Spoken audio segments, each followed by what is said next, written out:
Welcome welcome to Bengal apex academy. Math set 4 যেটা SSC GD চলছে, তোমরা কোশ্চেন দেখেছো। এসএসসি জিডি থেকে যতই করে যাও না কেন, মোটা যেটা কোশ্চেন আসছে ইজি আসছে মোস্টলি। যেটা 20টা কোশ্চেন থাকছে, এই 20টা কোশ্চেনের মধ্যে তোমার বেশিরভাগ কোশ্চেন মোটামুটি তোমার 16 থেকে 17টা কোশ্চেন ইজি থাকছে। তো ইজির দিকে বেশি ধ্যান দেবে। আর যে 3টে বা 4টে কোশ্চেন থাকছে যে মডারেট, সেই কোশ্চেনগুলো তোমরা পেরে যাবে যদি প্র্যাকটিস করে যাও। তো আমি বলবো শেষ মুহূর্তে যেগুলো একবার প্র্যাকটিসে মেরে যাও, তোমাদের কোথায় ভুল হচ্ছে না হচ্ছে সেটা তুমি দেখতে পারবে। তো এটা প্র্যাকটিসের 3টে তোমাদের অলরেডি হয়ে গেছে, এটা হচ্ছে 4 নম্বর। প্রথম কোশ্চেন হচ্ছে 450 এর 30% কত? 450, 450 এর 30%, 0 0 0 0 কেটে গেল, 3 45 135। ঠিক আছে, তুমি এটা ডাইরেক্ট মুখোমুখিও পারো, যেখানেই পার্সেন্ট থাকবে তার ভাবো ওপরের দুটো শূন্য কেটে দাও, তাহলে 45 আর 3 গুণ করলে কত হচ্ছে 135। তারপরে প্রশ্ন, দুটো সংখ্যার অনুপাত হচ্ছে 3:4, তাদের লসাগু হচ্ছে 120। সংখ্যা দুটির মধ্যে যোগফল কত? লসাগু যখন আমরা জানি, লসাগু সমান হচ্ছে যে এক্স ইন্টু অনুপাত দুটির গুণফল যদি হয় সেটাই হচ্ছে তোমার লসাগু। ঠিক আছে, গসাগু গুণিত সংখ্যা দুটির অনুপাত। দুটি সংখ্যার ক্ষেত্রেই হবে, কিন্তু এটা অন্য সংখ্যার ক্ষেত্রে হবে না। তো 3 4 12, তো 12 মানে এখানে 12 কেটে দিলাম, তাহলে 10 পেলাম। তাহলে এক্স সমান কত পেলাম? এক্স সমান পেলাম আমি 10। তাহলে 10, তাহলে যদি গসাগু 10 হয়, তাহলে অনুপাত হিসাবে, অনুপাত আসলে কি? অনুপাত আসলে যে কোনো সংখ্যার অনুপাত হওয়া মানে তার গসাগুটা ওখান থেকে বের করে নেওয়া হয়েছে। তাহলে গসাগু যদি আমরা জেনে যাই যে গসাগু কত, তাহলে ওটা হচ্ছে 10। তাহলে প্রথম সংখ্যাটা কত হবে? এটা হবে 30, 10 গুণিত 3 সমান হবে 30, আর এটা হবে পরেরটা হবে 10 গুণিত 4 সমান হচ্ছে 40। ঠিক আছে, তাহলে 40 হবে। তাহলে দুটির সঙ্গে যোগফল বলেছে 30 আর 40 কত? 70। তাহলে অ্যান্সার হবে 70। ঠিক আছে, তারপর একটা কোশ্চেন দেখো। তারপর কী বলেছে? এক ব্যক্তি 1200 টাকায় একটি ঘড়ি কিনে 10% লাভে বিক্রি করে। 10% লাভে বিক্রি করলে বিক্রয় মূল্য কত হবে? কোশ্চেনগুলো আসছে, একটু ধ্যান দেখবে। 10% লাভে বিক্রি করছে মানে 10% বাড়িয়ে আমি দাম লিখবো, 110 বাই 100, 0 0 কেটে দিলাম, 0 0 কেটে দিলাম। তাহলে 11 12 গুণ করলে হয় 132 শূন্য, তাহলে এটা হচ্ছে 1320 হচ্ছে অ্যান্সার। এবার যদি 10% ক্ষতিতে বলতো, তাহলে আমরা 90 বাই 100 করতাম। তারপরে কি বলেছে? এক এক প্রথম 5টি মৌলিক সংখ্যার গড় কত? প্রথম 5টি মৌলিক সংখ্যা কী কী সেটা জেনে নিই আগে। 5টি মৌলিক সংখ্যা হচ্ছে 2 3 5 7 11। যোগফল কত? যোগফল হচ্ছে 2 3 5 5 5 10, 10 আর 7 17, 17 আর 11 28, 28 বাই 5টি সংখ্যা তো 5, তাহলে 5 5 4 25, দশমিক 3 থাকলে ভাগ যাবে না, 0 নিলাম, 30 হলো, 5 6 30, তাহলে 5.6। তারপরে কি এটা? 5টি বার্ষিক 5% সরল সুদে এত টাকার 2 বছরের সুদ কত? আমরা সুদ সমান জানি, সমান হচ্ছে 500 ইন্টু 2 ইন্টু 5/100। তাহলে 5 দুগুণে 10, 5 5 10, 5 10 50, সুদ সমান হচ্ছে 50। এ একটির কাজ 10 দিনে, বি সেই কাজটি 15 দিনে করতে পারে, একত্রে করলে কদিনে করবে? আমরা ডাইরেক্ট যদি করি, আমরা ডাইরেক্ট করতে পারি। এটা 10 দিনে করে এ, বি করে 15 দিনে, 30 হচ্ছে ই, 2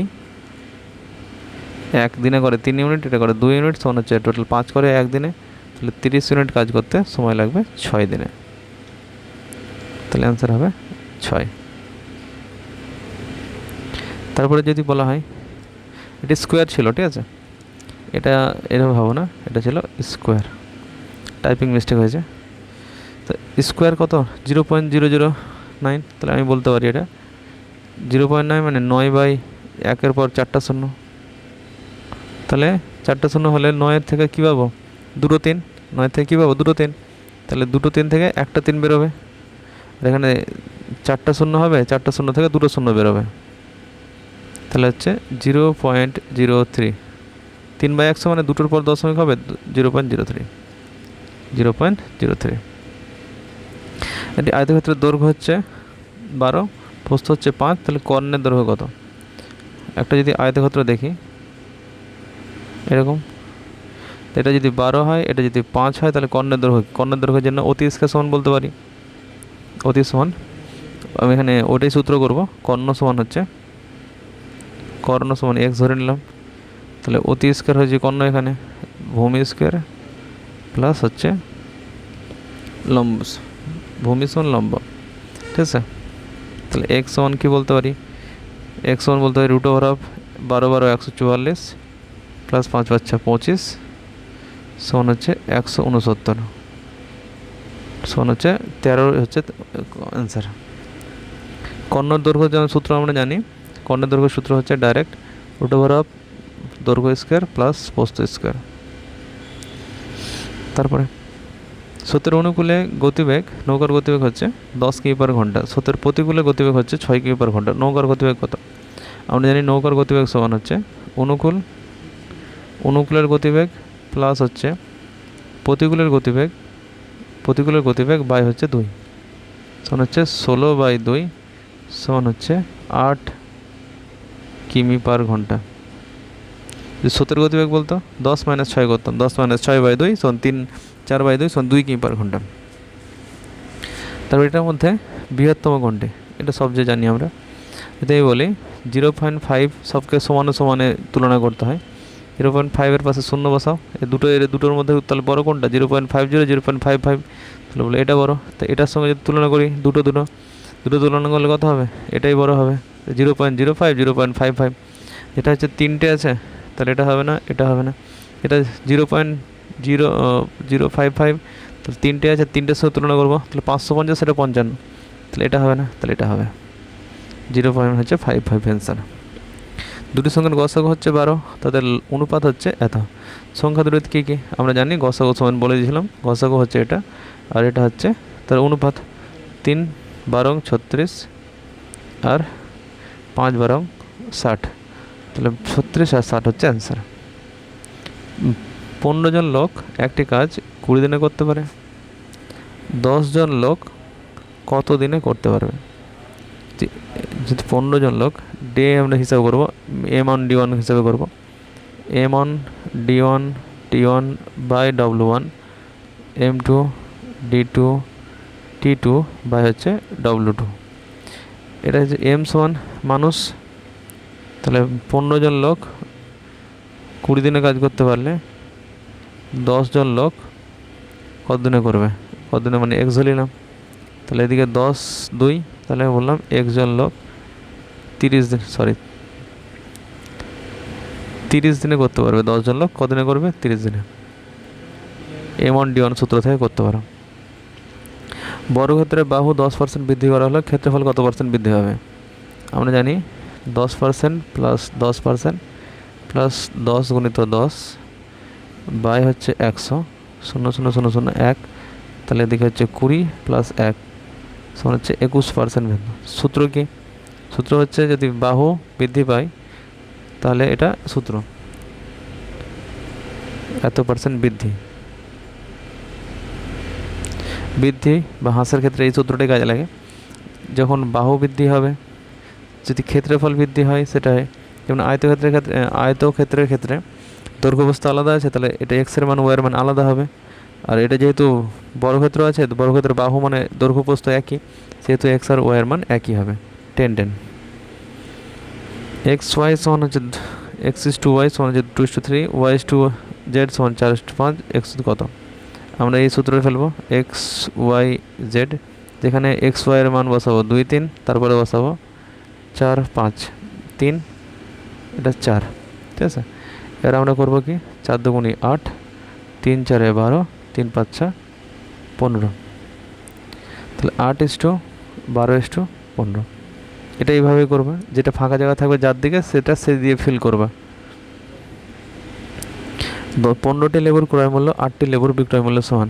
তাই আমি বলতে পারি তাহলে লাভের হার কত।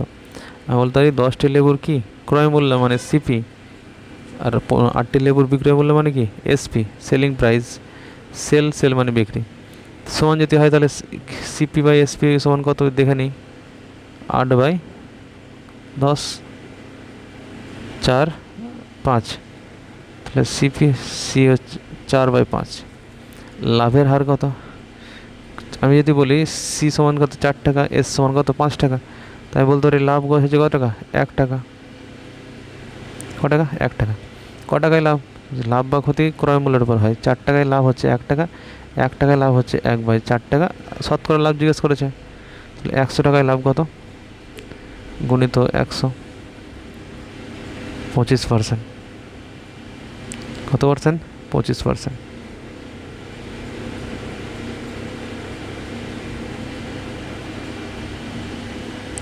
ক্লিয়ার হলো কত পার্সেন্ট, 25%। আমার দেখেন একবার দেখা হয়ে গেছে, চেঞ্জ করলাম। একটি গোলক আছে, গোলকের ব্যাসার্ধ হচ্ছে 7, তার বক্রতলের ক্ষেত্রফলের সূত্র কি। গোলক হচ্ছে একটা গোল বস্তু, লাইক এ ফুটবল। তো ফুটবলের যদি ব্যাসার্ধ বলে দেওয়া হয় 7, তাহলে বক্রতলের ক্ষেত্রফল কত হবে। বক্রতলের মানে হচ্ছে ফুটবলের উপরের তলটা, তাহলে উপরের তলটা বক্রতলের ক্ষেত্রফলের সূত্র হচ্ছে 4πr²। তাহলে 4πr², আর সমান হচ্ছে ব্যাসার্ধ, পাই সমান 22/7, তাহলে পাই সমান 22/7 ইন্টু 7²। 7² সমান 7×7 = 49, তাহলে আমি এখানে ডাইরেক্ট দুটো 7 লিখে দিলাম। 7 কেটে গেল, তাহলে কত হচ্ছে 4/22 হচ্ছে 88, 88 গুণিত 7, 7 8 56, হাতে হচ্ছে 5, 7 8 56, 56 আর 5 হচ্ছে 61, 61। এত সেমি বলেছে, তাহলে হচ্ছে সেমি স্কোয়ার বা হচ্ছে বর্গ সেমি 616। তার মানে কি 2D 3D থেকে কোশ্চেন আসছে, কিন্তু আগে বলে দিচ্ছে 2D 3D থেকে কোশ্চেন বিশাল আসছে। 450 মিটার লম্বা একটি ট্রেন 20 সেকেন্ডে একটি খুঁটি অতিক্রম করতে পারে। ঠিক আছে, করলে ট্রেনটির গতিবেগ কত। যদি বলা হয় ট্রেনটি তার খুঁটি অতিক্রম করেছে, যেটা পাতলা জিনিস, খুব ছোট জিনিস, কোনো খুঁটি হতে পারে, কোনো মানুষ হতে পারে, কোনো ল্যাম্পপোস্ট হতে পারে, যদি ছোট ছোট যেসব জিনিসগুলো হয় সেগুলোকে অতিক্রম করা মানে হচ্ছে ট্রেনটি তার নিজের দৈর্ঘ্য অতিক্রম করা। নিজের দৈর্ঘ্য হচ্ছে অতিক্রম করা।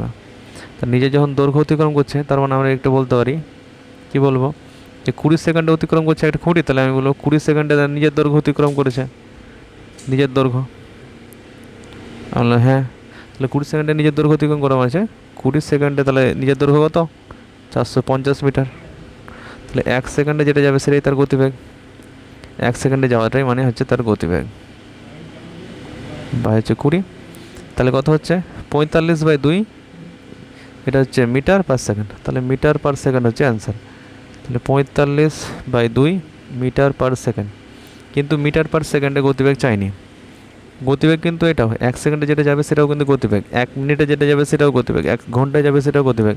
কিন্তু মিটার পার সেকেন্ড থেকে আমরা কিমি পার ঘন্টা যদি যেতে চাই, তাহলে এটা সূত্র আছে, মিটার পার সেকেন্ড থেকে যদি তুমি কিমি পার ঘন্টা যেতে চাও, তাহলে গুণ হয় 18/5 দিয়ে, আর কিমি পার মিটার থেকে মিটার পার সেকেন্ডে এলে 5/18 দিয়ে গুণ হয়। ঠিক আছে, এটা মনে রাখবে শর্টকাটে। তাহলে 45/2, তাহলে আমি এটা মিটার পার সেকেন্ড, সেটা আমি কিমি পার ঘন্টা নিয়েছি, তার মানে কত, তার মানে আমি 18/5 দিয়ে গুণ করবো।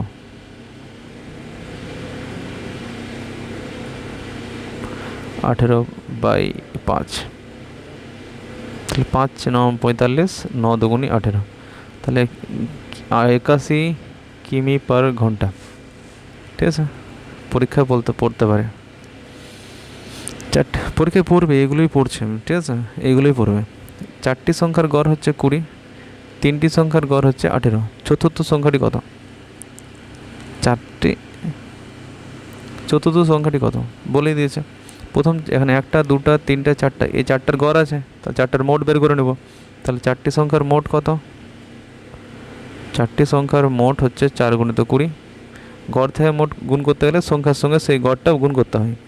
তাহলে 80। তাহলে আমি বললাম এর মধ্যে এই 3টি সংখ্যার গড় কত? এই 3টি সংখ্যার গড় হচ্ছে 3 গুণিত 18, 3 18 54।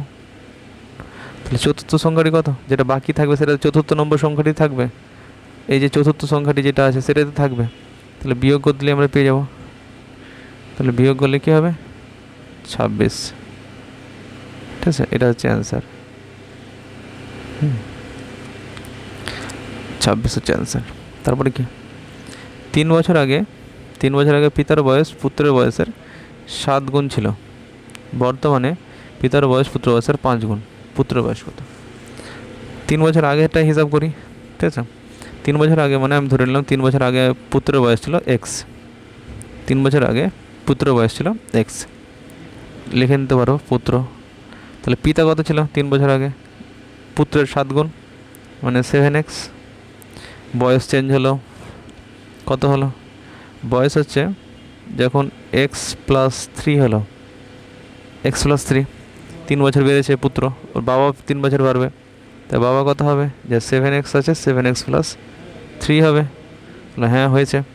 বুঝে 3 বছর পরে মানে যেটা বর্তমান বয়স, বর্তমানে হলো, আগে ছিল আগে থেকে এখন বর্তমানে এলো। বর্তমানে 3 বছর থেকে পিতার 5 গুণ হবে, পিতার বয়সের 5 গুণ। 5 গুণ করে দিলাম। তাহলে এইটা যা সংখ্যা হবে, এটা যা সংখ্যা হবে সমান হবে। যদি বলবে কেন হবে? কারণ 3 বছর পর যোগ করে 5 গুণ হবে, সেটা একটা সমান। আর এটা যেটা 3 বছর পর এমনি অরিজিনাল যেটা বয়স সেটা হবে। তাহলে হ্যাঁ হবে। তাহলে 7x+3 এটা হচ্ছে 5x+15 সমান হচ্ছে 7x+3। তাহলে 7xটা 5x দিয়ে গেল। তাহলে 7x - 5x, 15 দিকে থেকে যাক, বাঁ দিকে নিয়ে চলে আসছি 3টাকে, সরি 15ই হবে। 15 - 3, তাহলে কত হচ্ছে? এদিকে 2x = 12, তাহলে 6। তাহলে x সমান যে পুত্রের বয়স 3 বছর আগে 6 ছিল, তো যদি বর্তমান জিজ্ঞেস করা হয় তাহলে x+3 সমান হচ্ছে 6 + 3 সমান হচ্ছে 9। তাহলে কিসের দিয়েছে? বর্তমান বয়স কত? তাহলে 6 + 3 সমান হচ্ছে 9। 3 বছর x সমান কিন্তু ধরেছিলাম 3 বছর আগের সূত্র, সেই জন্য এটা অ্যান্সার করতে যেমন 6, বর্তমান চাইছে 3 যোগ করে করবে, x+3 সমান হচ্ছে 9। ঠিক আছে, চেঞ্জ করলাম। বলছে 3000 টাকার 10% হারে 2 বছরের চক্রবৃদ্ধি সুদ কত? চক্রবৃদ্ধি সুদ বের করা খুব সহজ। যদি এইভাবে গুণ করো সহজ আছে, পার্সেন্টেজ কাজে লাগিয়ে করবে। ঠিক আছে, পার্সেন্টেজ কাজে লাগিয়ে মনে রাখবে। কি মনে রাখবে? যে একদিকে লিখবে পি মানে অরিজিনাল টাকা, আর একদিকে লিখবে অ্যামাউন্ট। তো পি হচ্ছে 100, অ্যামাউন্ট কত হবে? 110। তো কাটাকাটি করবা, অনুপাত বের করবে। মেন কথা অনুপাত হলে কত হবে? 10:11। এবার জিজ্ঞেস করবা যে কত বছর? 2 বছর। তাহলে 2 বছর মানে এই যে জিনিসটা করছো সেটা দুবার করে গুণ করবা। তো এদিকে যেটা আসবে সেটা হচ্ছে পি, আর এদিকে যেটা আসবে সেটা হচ্ছে অ্যামাউন্ট। অ্যামাউন্ট মানে হচ্ছে তোমার চক্রবৃদ্ধি সুদের পরে যেটা হয় সেটা হচ্ছে সুদে আসলে মেন কথা। তাহলে সুদ কত? সুদ হচ্ছে 21 টাকা। তাহলে 100 টাকার ওপর 2 বছরের চক্রবৃদ্ধি সুদ হচ্ছে 21 টাকা। তো 100 টাকা তো বলেনি, অরিজিনাল কত টাকা বলেছে? 3000 টাকা। তো 3000 টাকা আছে, তাহলে 100 টাকাকে 3000 টাকা করার জন্য কী করতে হবে? 30 দিয়ে গুণ করতে হবে। যেটা 30 দিয়ে গুণ যদি করো তো এটাও 30 দিয়ে গুণ করো, অ্যান্সার চলে আসবে। তাহলে 3 × 63, 630 হচ্ছে অ্যান্সার। 630 হচ্ছে অ্যান্সার। তোমরা এইভাবে প্র্যাকটিস করতে থাকো। আর যদি তোমাদের কোনো প্রবলেম হয় তাহলে বলো, দেখো সব সলভ আউট করে দেওয়া হবে। ঠিক আছে, যদি ভালো লেগে থাকে আর দূর অবধি চলে আসো তাহলে অবশ্যই সাবস্ক্রাইব করে নিও, ভালো লাগবে।